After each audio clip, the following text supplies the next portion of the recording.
Le FT-17, qui fut, de l'aveu de tous les experts en matière de blindés, le premier char moderne du monde, possède la même architecture que le char Leclerc. Ou plutôt, si j'ose dire, puisque l'un est né avant l'autre, le char Leclerc a la même architecture que le FT-17, en termes d'arrangement mécanique. C'est-à-dire que nous trouvons de manière tout à fait classique un pilote qui est à l'avant, une tourelle qui est au milieu et un groupe autopropulseur qui est à l'arrière. Donc il y a une notion de filière technique tout à fait avérée entre un FT-17 et un char Leclerc. Évidemment, pour le reste, 80 ans de technologie et de recherche sont passés par là, et il faut bien avouer que ce brave FT-17, avec ses 7 km/h de vitesse de pointe et son petit blindage de 15 mm, n'a plus grand-chose à voir avec le monstre de technologie que nous connaissons aujourd'hui. En pleine guerre froide, la France avait lancé des études pour remplacer la génération de chars issus de la Seconde Guerre mondiale, comme les AMX-13. Divers projets verront ainsi le jour. Parmi eux, l'AMX-50, engin de 60 tonnes, véritable char lourd, était équipé de blindages inclinés de forte épaisseur, d'un canon puissant de 120 mm, d'un moteur d'environ 1000 chevaux et d'un système de chargement semi-automatique. L'AMX-50 est un matériel que nous avons conçu, étudié au début des années 50. C'est pas pour ça qu'il s'appelle 50, c'est pour sa masse.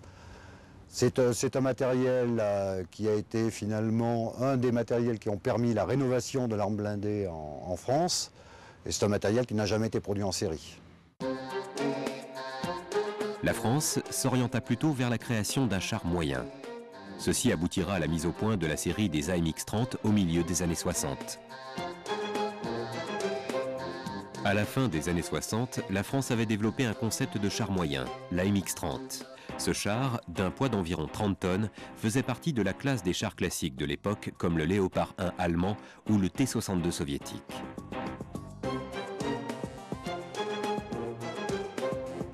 Rapidement, cet engin va devoir évoluer pour faire face aux différentes améliorations des chars adverses, comme le T-72 soviétique.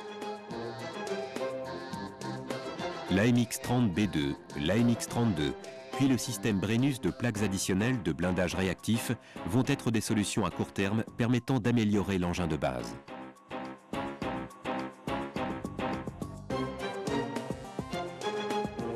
Cependant, rapidement, la nécessité de concevoir un engin entièrement nouveau va s'imposer. Un engin capable de s'opposer dans les plaines d'Allemagne aux hordes d'engins blindés du pacte de Varsovie.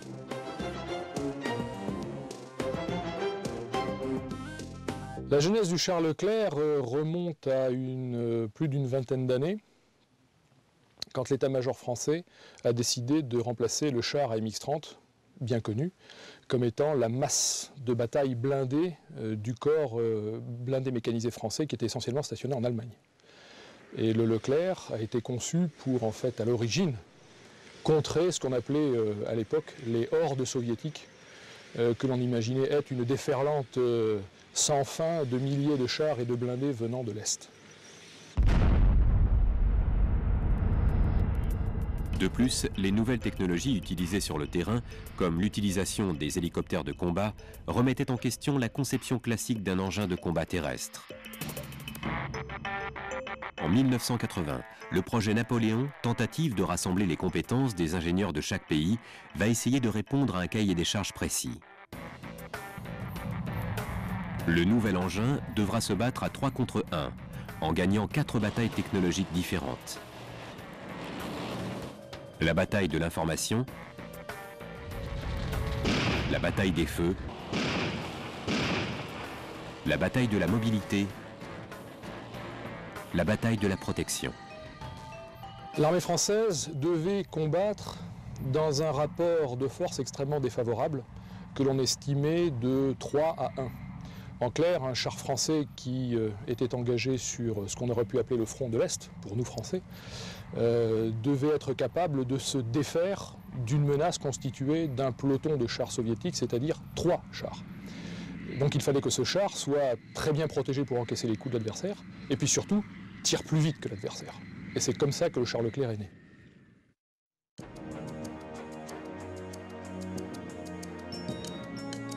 Ce projet n'aboutira pas, la seule concession allemande étant de proposer de donner au projet le nom de Napoléon. Le GIAT va alors se lancer dans l'étude de ce qui sera appelé l'EPC, ou engin principal de combat.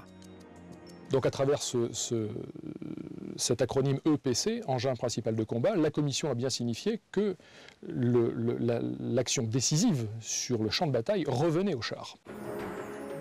Rappelons ici qu'au même moment, les premières informations sur le Merkava commençaient à circuler, que le Léopard 2 était déjà en production et que les premiers prototypes d'Abrams américains étaient testés. La France était donc très en retard. Le char Leclerc est un très très bon sujet en matière de sociologie des techniques. Il est évident que les industriels avaient intérêt évidemment à ce que ce char soit construit, mais également les militaires. Il était donc nécessaire, par rapport à la menace que faisait peser la nouvelle génération de chars russes, de disposer d'un char capable de les battre. Fort des études précédentes, le GIAT va alors cerner de façon définitive le futur EPC. Un engin d'environ 50 tonnes, de conception terrestre classique avec une tourelle, une motorisation minimale de 30 chevaux par tonne, soit 1500 chevaux. Un canon de 120 mm à âme lisse pour rester au standard franco-allemand. Nous avons réalisé 6 prototypes qui préfiguraient dans leur silhouette générale et dans leur architecture générale ce que deviendra le char Leclerc produit en masse dans notre usine de Roanne.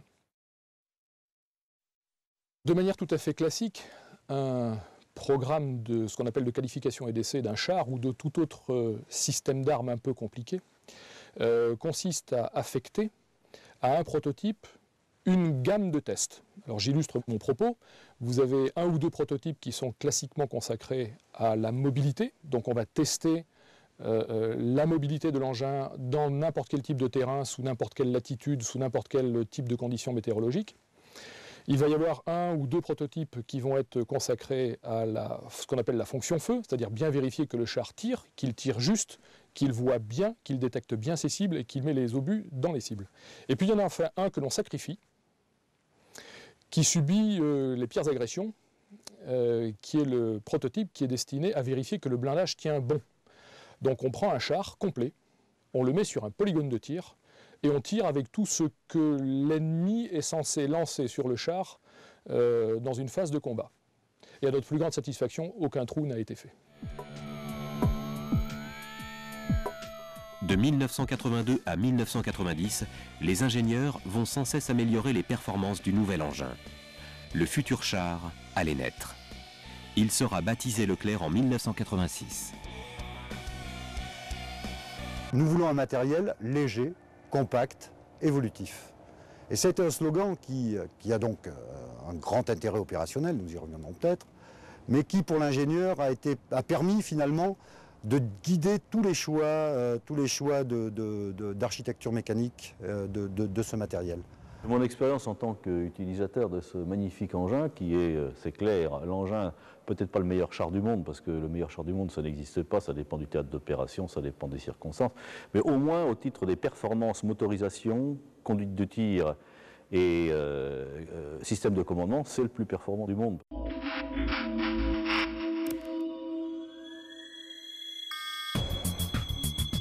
Le châssis reste de conception relativement classique. On trouve ainsi à l'avant gauche le poste de pilotage, à l'avant droit un barillet rotatif de munitions, au centre le compartiment de combat de la tourelle et à l'arrière le groupe propulseur. Les déports de caisse recouvrant les chenilles permettent de stocker de nombreux équipements et constituent des espaces protégés sous blindage. Le châssis, le Duroc, c'est un châssis tout à fait qui était viable, puisque c'est lui qui a servi à toutes les expérimentations sur le châssis à Fontevraud pour valider le concept de l'engin, à savoir le moteur hyperbar 1500 chevaux. Le groupe motopropulseur, élément clé du Leclerc, se compose d'un moteur diesel V8X à 4 temps et à suralimentation refroidie de type hyperbar. La cylindrée est de 16,47 litres. Là où un simple turbo multiplie par environ 2,5 fois les performances, le procédé hyperbar permet lui de multiplier par 7 les performances du moteur d'origine. De plus, ce procédé offre la possibilité d'avoir à disposition une grande puissance de façon quasi instantanée. Le Leclerc peut ainsi passer de 0 à 30 km/h en 5 secondes et demie, rouler à 72 km/h vers l'avant et à 38 km/h vers l'arrière. La barre mythique des 1500 chevaux allait être franchie. La boîte de mécanisme, ou boîte de vitesse, EMS 500, permet au Leclerc d'avoir une grande souplesse dans les rapports. Les freins du Leclerc utilisent une technologie dérivée de la Formule 1 à base d'éléments de friction en carbone. Le Leclerc lancé à pleine vitesse peut ainsi freiner sur quelques mètres.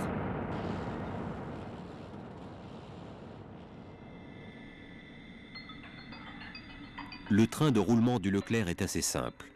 Il comprend de chaque côté 2 couronnes de barbotin, 6 paires de demi-galets, 5 galets de soutien, une poulie de tension et un vérin de tension hydraulique. Le Leclerc est équipé d'une chenille à connecteur à corps en aluminium. Elles ont 635 mm de largeur, la largeur standard autant. La suspension du char Leclerc a été choisie suivant un critère extrêmement précis qui était la stabilité au tir, puisque le char Leclerc, comme vous le savez, fut le premier char au monde conçu pour pouvoir tirer normalement alors qu'il roule à très haute vitesse en tout terrain. Donc on comprend facilement que la première vertu de la suspension est de stabiliser le char de telle sorte que le canon puisse viser correctement sans trop de vibrations ni de mouvement. La suspension est équipée de l'élément de suspension oléopneumatique ou ESO. Ces 12 ESO, 6 de chaque côté, offrent au Leclerc une grande stabilité à grande vitesse. De plus, la fixation extérieure des ESO facilite grandement la maintenance. Les tests réalisés avec les différents VEHM ou véhicules expérimentaux à haute mobilité donnèrent toute satisfaction aussi bien en termes de vitesse pure et de souplesse en tout terrain qu'en termes de freinage, de franchissement ou de maniabilité. Il ne restait plus qu'à armer la bête. Plusieurs concepts de tourelles vont être étudiés par le GIAT. Il y a 6 grands projets, certains très avancés avec un armement en superstructure et 3 hommes d'équipage, et d'autres plus conventionnels, en tourelle classique avec 4 hommes. La tourelle du Leclerc est une tourelle 2 hommes. Le 3e homme traditionnel des tourelles habituelles a été remplacé par un chargement automatique qui est situé à l'arrière de la tourelle. Cette tourelle a été conçue pour optimiser la performance de tir en marche du char Leclerc. La tourelle retenue, d'un poids d'environ 18 tonnes en ordre de combat, sera conventionnelle et occupée par 2 hommes. La rotation électrique de tourelle se fera à la vitesse maximale de 40 degrés de gisement à la seconde et le pointage en site de 30 degrés à la seconde. Cette tourelle, elle est ce qu'on appelle dans notre jargon stabilisée 2 axes, suivant l'axe vertical et suivant l'axe horizontal, et permet au canon de rester en direction de la cible, quels que soient les mouvements du terrain. Il y a un système de conduite de ce qu'on appelle un système de conduite de tir automatique.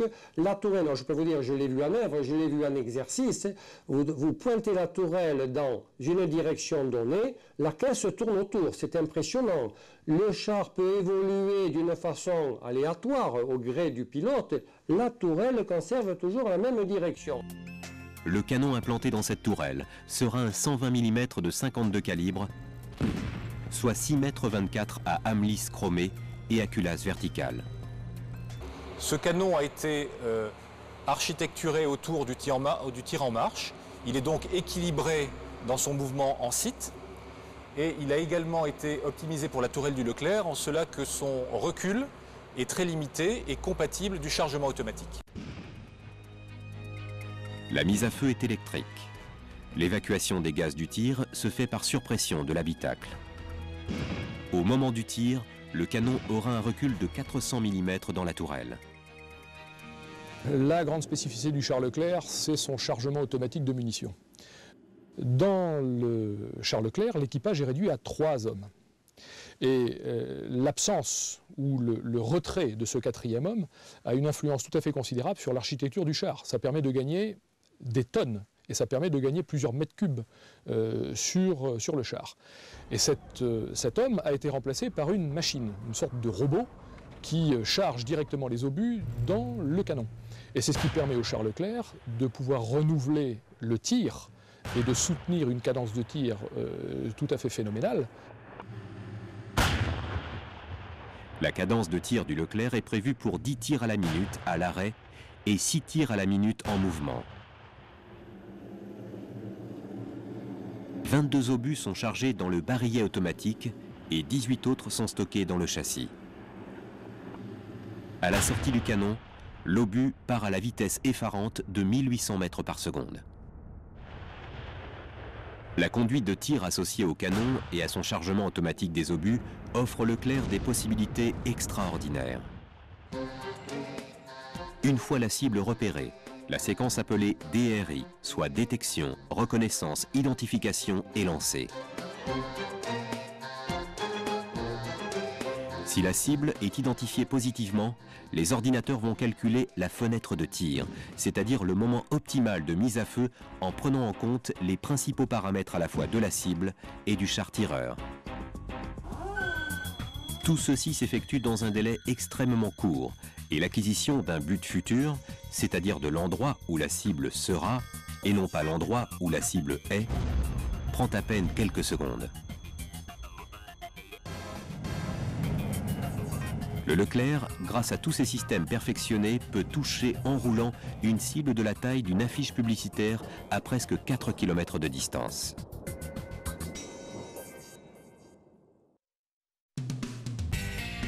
Le Leclerc est servi par un équipage de 3 hommes. Le chef de char est assis à gauche dans la tourelle. Son rôle principal consiste à faire évoluer le char en opération en liaison avec les autres chars et à prendre les décisions tactiques nécessaires. Son pupitre de commande centralise toutes les informations relayées par l'électronique. Son poste est accessible par une trappe située sur le dessus de la tourelle. Le tireur est assis à droite dans la tourelle. Il est chargé de repérer les cibles, de les identifier et de transmettre les informations au chef de char. Le tireur est aussi en liaison constante avec le chef de char par l'intermédiaire de l'électronique embarquée. Son poste est accessible par une trappe située sur le dessus de la tourelle. C'est un système extrêmement performant qu'on appelle hunter and gunner, le chasseur et le tueur. C'est-à-dire que le chasseur voit les cibles, les désigne au tireur, qui s'en charge, et au fur et à mesure, c'est le chef de char qui redésigne la cible suivante, pendant que le tireur ne fait que de tirer. Et donc là, il y a une répartition optimum des capacités en tourelle. Le pilote est assis dans la caisse à l'avant gauche. Il est chargé de conduire le char et de s'occuper de la mécanique. Il peut recevoir directement sur son pupitre de commande les instructions d'itinéraire envoyées par le chef de char. Son poste est accessible par une trappe située sur le toit de caisse.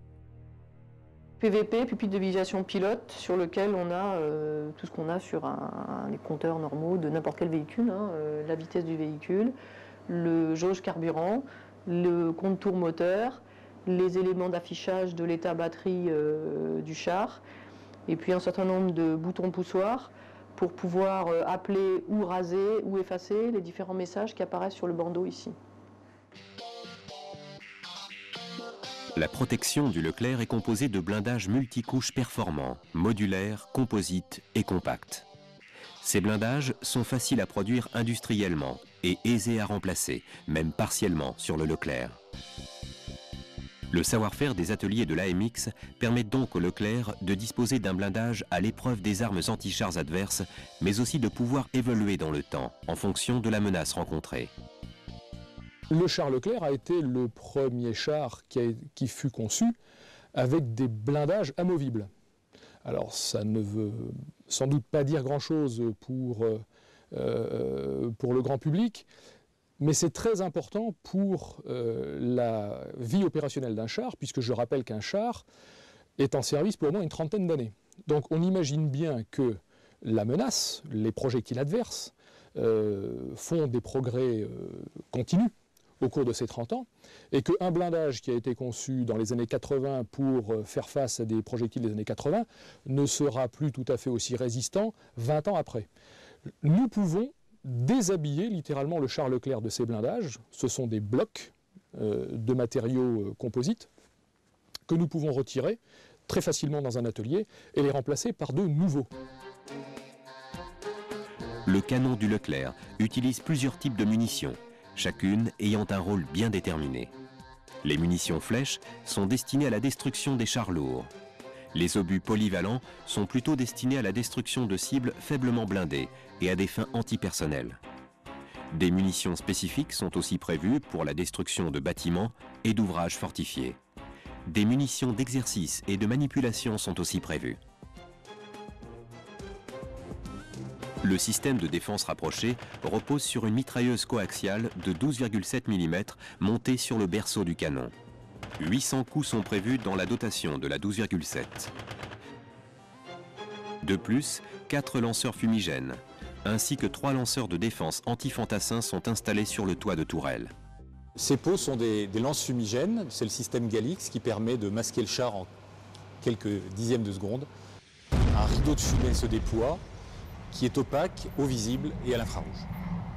Il est aussi prévu 4 lanceurs verticaux destinés à leurrer d'éventuels missiles anti-chars à guidage infrarouge. Le Leclerc a une autonomie de 470 km assurée par des réservoirs de 1300 litres. 2 bidons largables de 200 litres chacun portent cette autonomie à 610 km. Sur ces 2 boutons-là, c'est ce qu'on appelle le largage bidon. On est capable de rajouter sur le char, pour les déplacements stratégiques longs, des bidons supplémentaires de carburant qui sont accrochés à l'arrière du char, qui se vident par gravité dans les réservoirs du char, pour les premières centaines de kilomètres parcourus par le char.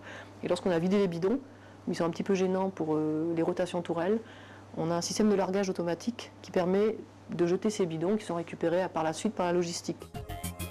Les ingénieurs ont étudié le Leclerc afin que la maintenance soit simplifiée au maximum. Il est possible de changer un moteur en 80 minutes, la centrale de freinage en 60 minutes, le chargement automatique en 150 minutes.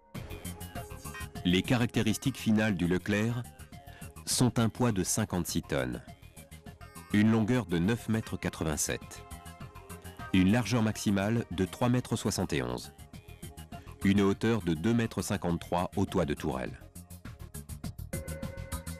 Le premier char Leclerc dit de série est sorti fin 1991, décembre 1991. Mais la partie, je dirais, de développement du char proprement dit n'a démarré qu'au début des années 80. Donc il nous a fallu globalement 8 ans entre le moment où les premiers démonstrateurs ont été présentés au service technique et le moment où le char Leclerc de série, dans sa configuration définitive, est sorti d'usine. Le premier prototype du char Leclerc sera dévoilé en 1990 au salon de Satori. Dès le début de l'année 1992, les premiers exemplaires de série allaient être livrés à l'armée française. La carrière opérationnelle et commerciale du Leclerc allait débuter.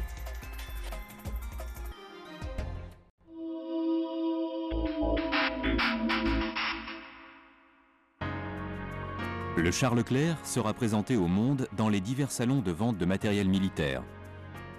Lors de ces salons, le char Leclerc sera évalué par les différents pays. L'un d'entre eux, les Émirats Arabes Unis ou EAU, après avoir éliminé le concurrent direct du char français, le M1 Abrams, va acheter à la France un contingent important de chars Leclerc. Le groupe Nexter a produit 406 chars pour l'armée française et a produit 388 chars pour notre principal client export qui sont les Émirats Arabes Unis. J'ai été dans mon passé le chef de projet et responsable de développement du char dit EAU, c'est-à-dire le char export, dont la spécificité était de l'emmener au chaud. Mais il a fallu lui rajouter un certain nombre de fonctionnalités type climatisation. Au-delà de ça, le char de base était capable, dans ses spécifications, d'aller pour l'armée française au froid ou au chaud. Donc on lui a amené une climatisation et puis après on a traduit simplement tout ce qui est écrit dedans dans la langue qui allait bien pour que l'opérateur puisse le lire. Les chars Leclerc, EAU, seront livrés dès 1994. Ils seront ensuite utilisés au Kosovo, en coopération avec les chars Leclerc français. Donc au total, à peu près 800 chars, auxquels il convient de rajouter une cinquantaine de chars de dépannage, donc des chars Leclerc de dépannage, qui sont une version dérivée du char de combat pour porter assistance et réparer les chars qui ont été endommagés sur le champ de bataille. Les Leclerc fournis à l'armée française et destinés à moderniser le parc blindé, principalement composé d'AMX-30 et 32, vont être organisés en régiments blindés appelés RC-80. Les RC-80 seront composés de 80 Leclerc répartis en 2 groupes d'escadrons de 40 Leclerc chacun, les GE-40. Chaque GE-40 est composé d'un Leclerc de commandement et de 3 escadrons de 13 chars chacun.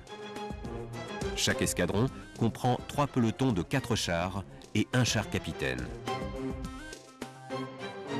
L'armée française dispose aujourd'hui de 4 RC-80, soit 320 chars Leclerc enrégimentés. Ces régiments sont le 501e et le 503e RCC, régiment de chars de combat à Mourmelon. Le 1er et 2e RCH, régiment de chasseurs à Verdun. Le 6e et 12e RC, régiment de cuirassiers à Olivet. Le 1er et 11e RC, régiment de cuirassiers à Carpiagne. Le Leclerc peut engager ses adversaires en mouvement, alors que lui-même est en mouvement. Et en même temps, le char est capable de détruire 6 adversaires qui bougent en une seule minute. Ce qui veut dire qu'on en revient à une conception traditionnelle de la cavalerie, de la charge au sabre, etc. Et d'une façon générale, la souplesse tactique du Leclerc induit une mobilité tactique particulièrement remarquable sur le champ de bataille. Ces RC-80 sont des unités mobiles, totalement autonomes et particulièrement adaptées à des missions à l'étranger. Les chars Leclerc du 501e et 503e régiment de chars de combat seront utilisés dans le cadre du maintien de la paix au Kosovo dès 1999. Cette opération correspondait à la volonté politique internationale d'éviter toute aggravation de la situation dans la région. Là où les blindés légers classiques de type VBL ou VAB ne suffisaient plus à calmer les forces en présence, les chars Leclerc ont suffi à calmer une situation orageuse par leur simple présence dissuasive. Les chars Leclerc ont été utilisés sur le terrain avec un taux de disponibilité dépassant les 90%, ce qui confirme la grande fiabilité des matériels engagés. Lors de cette opération, les chars Leclerc sont passés partout, y compris à des endroits où certains disaient qu'ils ne passeraient jamais. L'opération a débuté par un débarquement en Grèce, dans le port de Thessalonique. Les chars Leclerc ont ensuite été acheminés en EPB, engins porte-blindés, jusqu'à la frontière du Kosovo. Ils ont achevé leur déploiement opératif en faisant le dernier déplacement jusqu'à Mitrovica, en empruntant routes et chemins en compagnie de leurs engins de soutien. La présence des forces internationales de la KFOR au Kosovo, et notamment des chars Leclerc, a permis de maintenir dans la région une paix relative. Les chars Leclerc ont ainsi prouvé au monde qu'ils étaient capables d'assurer des missions autres que guerrières. Le char pourrait donc tout aussi bien être utilisé dans de longues percées au long du dispositif d'un dispositif adverse, de percées stratégiques à 100-120 km par jour. Ce sont des choses qui sont imaginables dès lors que la logistique suit effectivement. Ou le char peut être employé dans d'autres types de tâches, c'est la grande nouveauté, l'utilisation notamment dans des opérations de mission de maintien de la paix. Ça a été le cas au Kosovo. C'est à présent le cas au Liban, au sud Liban, où des Leclerc sont engagés avec la finule renforcée. L'objectif dans ce cadre-là est de créer une puissance de feu potentielle suffisamment importante pour empêcher un adversaire de vouloir jouer les fanfarons. L'intervention des chars Leclerc au Liban fait elle aussi partie des missions de maintien de la paix dévolues aux forces internationales.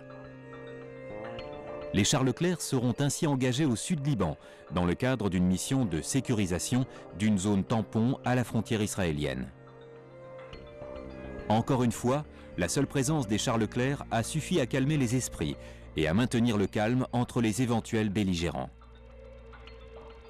On a envoyé au Liban un escadron de Leclerc. Bon, c'est pour affirmer la présence française, c'est pour, excusez l'expression, c'est pour calmer les joueurs. Mais le char Leclerc n'a pas été engagé au combat. L'impression de force et de puissance dégagée par ces engins et le respect qu'ils imposent sont extrêmement dissuasifs et sont donc la meilleure garantie du maintien de la paix.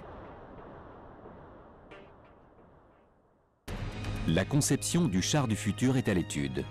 Les données en sont encore confidentielles, mais il est prévu que ce char sera à la fois un acteur et un capteur d'informations. Il est en effet reconnu aujourd'hui que le camp qui dispose du plus grand nombre d'informations fiables a de fortes chances de remporter la victoire. À cette fin, le futur char évoluera sur un champ de bataille totalement numérisé, en liaison constante avec le commandement opérationnel, les autres chars de son unité et tous les autres acteurs actifs de l'engagement, comme les autres véhicules et les fantassins. Si nous devions aujourd'hui refaire un char, je pense que l'accent serait mis sur ce que l'on appelle la numérisation du char. Donc en clair, faire du char à la fois un acteur du champ de bataille, en tant que destructeur d'ennemis, mais aussi un capteur.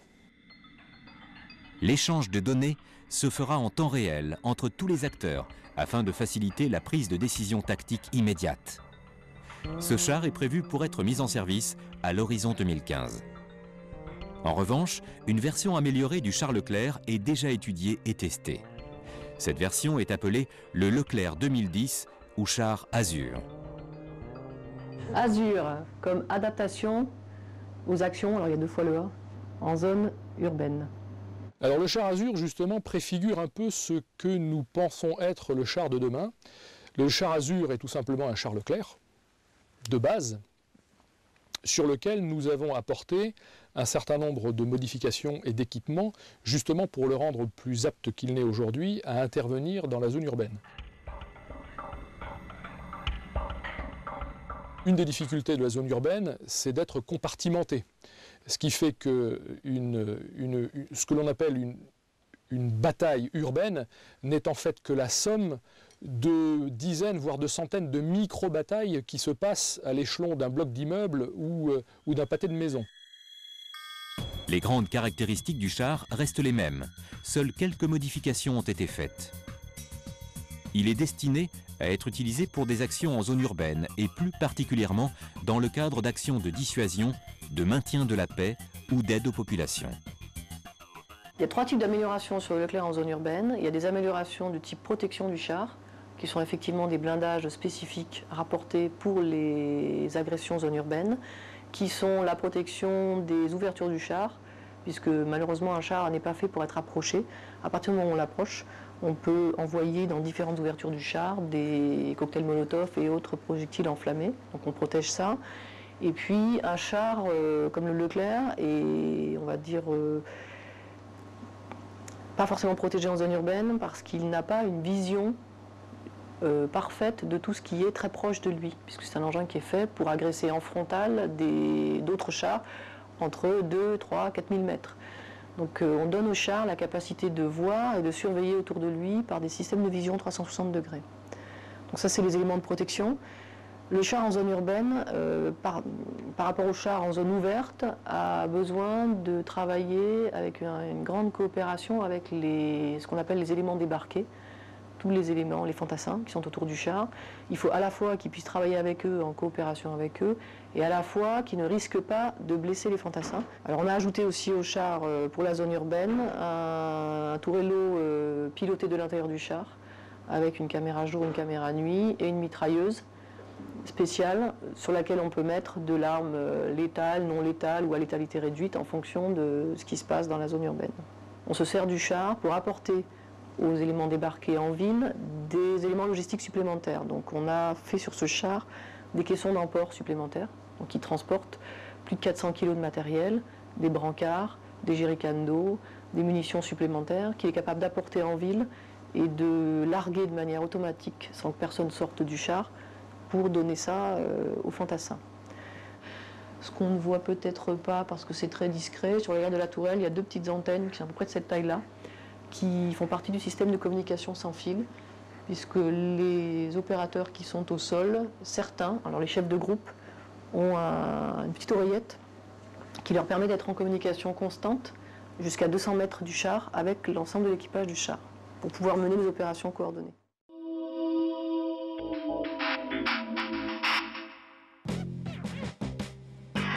Le char Leclerc a été camouflé et marqué de diverses façons, selon les théâtres d'opération où il a été engagé.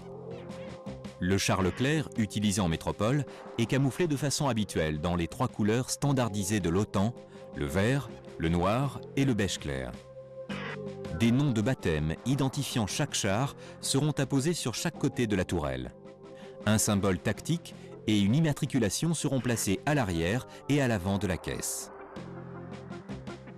Le char Leclerc utilisé au Kosovo a été camouflé en 3 couleurs de type OTAN, le vert, le noir et le marron foncé. Là aussi, des noms de baptême identifiant chaque char seront apposés sur chaque côté de la tourelle. Un symbole tactique et une immatriculation seront placés à l'arrière et à l'avant de la caisse. Un grand marquage CAFOR blanc sera placé de chaque côté du char sur le bas de caisse. Lors de l'hiver au Kosovo, des larges bandes blanches seront peintes sur le camouflage des chars, permettant de mieux les camoufler dans les paysages enneigés. En configuration désertique, le char Leclerc a été camouflé en 2 couleurs de type OTAN, le beige clair et le marron foncé. Là encore, des noms de baptême identifiant chaque char seront apposés sur chaque côté de la tourelle. Le char Leclerc Azur sera camouflé pour faire face aux nouvelles missions en milieu urbanisé. Le camouflage prévu sera appliqué en différents tons de gris, de beige et de blanc sous forme géométrique afin de mieux se fondre dans un environnement urbain dense. Le char Leclerc est encore trop récent pour être présenté dans les musées étrangers. Il est en revanche possible de voir 2 chars Leclerc au musée des Blindés à Saumur. Le premier est un exemplaire classique du char Leclerc de première série. Il se trouve exposé dans la cour d'entrée du musée. Le deuxième exemplaire est beaucoup plus intéressant. Il s'agit en effet du 4e prototype, baptisé Duroc. Il a été utilisé pour la mise au point du char Leclerc. Cet exemplaire a servi à tester les capacités du châssis et de la suspension du futur char en situation réelle sur le terrain. La tourelle est factice et a été construite en bois. Eh bien, le char Leclerc, dans les années qui viennent, va évoluer là aussi selon les 2 dimensions traditionnelles qui font l'évolution de nos matériels. Il faut voir que ces matériels-là ont une durée de vie de plusieurs dizaines d'années. Je pense qu'un Leclerc, entre le début de sa conception et puis le retrait du service du dernier matériel, ça sera peut-être 70 ans. Donc il est à peine au milieu de sa vie actuellement. Et donc, on voit bien que pendant ces très nombreuses années, il faut à la fois tenir compte de l'évolution de la menace, donc des gens qu'on est censé contrer, et puis aussi de l'évolution de la technologie. Et donc, c'est le mariage, la combinaison de ces 2 évolutions, la menace d'un côté et l'évolution technologique de l'autre, qui permet effectivement de disposer à tout instant ou à tout moment, en toute période, du matériel le mieux adapté en fonction de l'évolution technique à la menace qui se présente. Et je pense que le Leclerc, avec la base que nous lui connaissons, sera un matériel qui a encore de très longues années devant lui.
suis M. Tardy et André, je travaille chez Nexter et je suis pilote d'essai.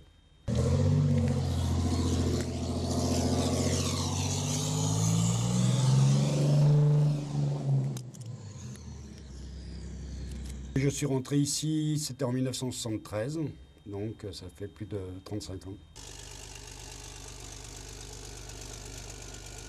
Ben, disons, c'est quand même un peu plus gros à la puissance déjà, et puis bon, une fois qu'on a le gabarit du véhicule en tête, ça pose aucun problème, on peut passer n'importe où.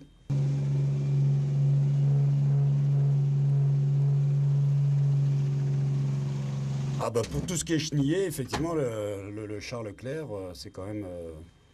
enfin pour moi, c'est très très bien au niveau suspension, même que ça soit dans les trous en terrain, surtout en terrain d'ailleurs.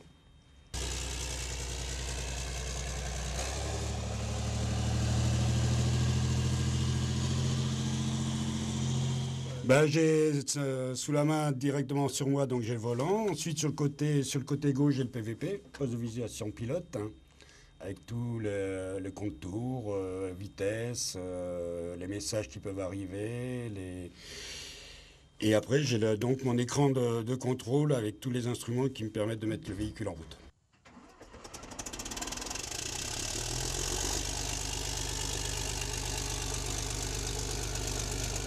C'est une boîte automatique, boîte hydraulique. Il y a un volant? Il y a un volant, tout à fait. Et un volant, donc une pédale de frein et une pédale d'accélérateur uniquement. Et les accélérations, comment ça se passe? C'est très puissant? Oui, c'est très puissant, oui. Surtout qu'on peut faire, à la limite, faire un démarrage très très rapide dans un calage convertisseur, oui.